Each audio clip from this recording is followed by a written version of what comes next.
Hello ನಮಸ್ತೆ, ನಾನು ಕಾವ್ಯ. ಇವತ್ತು ಸಿಂಪಲ್ಲಾಗಿ ಒಂದು ಪನ್ನೀರ್ ಫ್ರೈಡ್ ರೈಸ್ ಮಾಡೋಣ.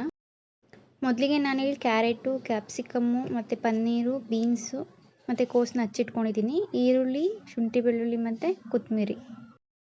ಮೊದಲು ಪನ್ನೀರನ್ನ ಸ್ವಲ್ಪ ಎಣ್ಣೆ ಹಾಕಿ ಫ್ರೈ ಮಾಡ್ಕೊಂಡು ತಗೊಂಬಿಡೋಣ. ನೆಕ್ಸ್ಟ್ ಅದೇ ಪ್ಯಾನ್ಗೆ ಶುಂಠಿ ಬೆಳ್ಳುಳ್ಳಿ ಪೇಸ್ಟ್ ಹಾಕ್ಕೊಂಡು ಒಂದು 3 ಮಿನಿಟ್ಸ್ ಫ್ರೈ ಮಾಡ್ಕೋಬೇಕು.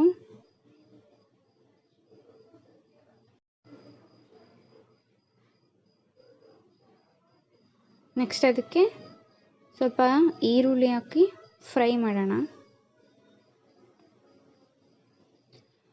ಆದಷ್ಟು ಇದನ್ನು ಐ ಫ್ಲೇಮಲ್ಲಿ ಇಟ್ಕೊಂಡು ಮಾಡ್ಕೊಬೇಕಂದ್ರೆ ಫ್ರೈಡ್ ರೈಸು ವೆಜಿಟೇಬಲ್ಸ್ ಎಲ್ಲ ಸ್ವಲ್ಪ ಕ್ರಂಚಿಯಾಗಿರಬೇಕು. ಫ್ರೈಡ್ ರೈಸ್ ಅಂದರೆ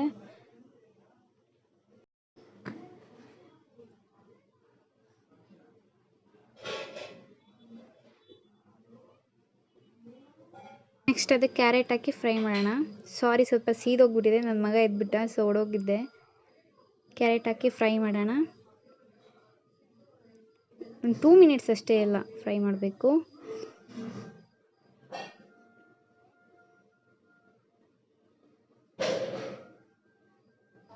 ನಂತರ ಇದಕ್ಕೆ ಬೀನ್ಸು, ಕೋಸು ಮತ್ತು ಕ್ಯಾಪ್ಸಿಕಮ್ನ ಹಾಕಿ 2 ಮಿನಿಟ್ಸ್ ಫ್ರೈ ಮಾಡೋಣ.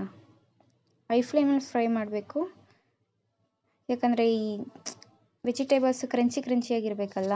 ನಾವು ಔಟ್ಸೈಡೆಲ್ಲ ತಿಂದಾಗ ಹೇಗಿರುತ್ತೆ, ಕ್ರಂಚಿಯಾಗಿರುತ್ತೆ ಮತ್ತು ಮಸಾಲ ಸ್ಮೆಲ್ಲೆಲ್ಲ ಹಾಗೆ ಘಮ ಘಮ ಬರ್ತಾ ಇರುತ್ತೆ. ನಮಗೆ ಆ ಘಮ ಬರಬೇಕು ಅಂದರೆ ಏನು ಮಾಡಬೇಕಂದ್ರೆ ನಾವು ಮಸಾಲಾನ ಲಾಸ್ಟಲ್ಲಿ ರೈಸ್ಗೆ ಹಾಕ್ಕೊಬೇಕು. ನೆಕ್ಸ್ಟ್ ಇದಕ್ಕೆ ರೈಸ್ ಹಾಕ್ಕೊಳ್ಳೋಣ. ರೈಸ್ಗೆ ಸ್ವಲ್ಪ ಉಪ್ಪು, ಸ್ವಲ್ಪ ಖಾರದ ಪುಡಿ, ಸ್ವಲ್ಪ ಗರಂ ಮಸಾಲ ಮತ್ತು ಸ್ವಲ್ಪ ಧನಿಯಾ ಪೌಡರ್ ಹಾಕ್ಕೊಂಡು ಫ್ರೈ ಮಾಡ್ಕೊಳ್ಳೋಣ.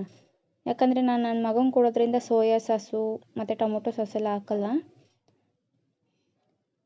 ನಾನು ರೆಕಾರ್ಡ್ ಮಾಡ್ಕೊಳ್ಳೋದೇ ಮರ್ತೋಗ್ಬಿಟ್ಟಿದ್ದೀನಿ. ನನ್ನ ಮಗ ನನ್ನ ಕೈಯಲ್ಲೇ ಇದ್ದ, ಸೊ ಹಂಗಾಗಿ ಮರ್ತೋಗಿದ್ದೀನಿ. ನೀವು ಹಾಕ್ಕೊಂಡು ಫ್ರೈ ಮಾಡ್ಕೊಳ್ಳಿ. ಧನಿಯಾ ಪುಡಿ, ಖಾರದ ಪುಡಿ ಮತ್ತು ಉಪ್ಪು ಮತ್ತು ಗರಂ ಮಸಾಲ. ಮತ್ತು ಲಾಸ್ಟಲ್ಲಿ ಇದಕ್ಕೆ ಕರೆದಿಟ್ಕೊಂಡಿರೋವಂಥ ಪನ್ನೀರ್ ಹಾಕ್ಕೊಂಡು ಫ್ರೈ ಮಾಡೋಣ. ಫ್ರೈ ಮಾಡಿ ಐ ಫ್ಲೇಮಲ್ಲಿ ಚೆನ್ನಾಗಿ ಮಿಕ್ಸ್ ಮಾಡಿ ಸರ್ವ್ ಮಾಡ್ಬೋದು. ನನ್ನ ಮಗ ಅಂತೂ ಅಮ್ಮ ಫ್ರೈಡ್ ರೈಸ್ ಯಾವಾಗ ಮಾಡ್ತೀಯ ಅಂತ ಕೇಳ್ತಾನೆ ಇದ್ದ. ಲಾಸ್ಟಲ್ಲಿ ಕೊತ್ತಂಬರಿ ಹಾಕೊಳ್ಳೋಣ.